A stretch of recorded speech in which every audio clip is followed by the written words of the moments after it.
se blagodatna Gospode s tobom, blagoslovena si ti među ženama. I Bog naš koji je Bog slobode i Bog ljubavi, Bog koji ništa ne nameće, On nije naredio presvetoj Djevi Mariji preko arhangela Gavrila, eto, da ona mora to da učini. On je želeo da ona slobodno prihvati, da slobodno da svoj pristanak da rodi Sina Božja. Nije arhangel Gavrilo rekao njoj, Bog je tako odlučio i ti mora da se povineš njegovoj volji i mora tako da bude kako je Bog naredio.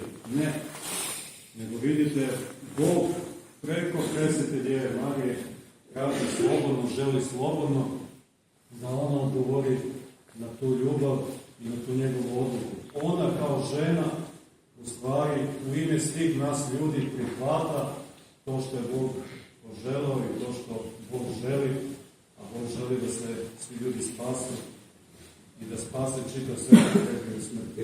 I zato mi slavimo današnju blagovest i slavimo presvetu Djevu Mariju, presvetu Vladičicu našu Bogorodicu, koja je u ime nas, ljudi, eto, prihvatila tu Božju ljubav i odlučila da zaista posluša to što je Bog od nje poželao.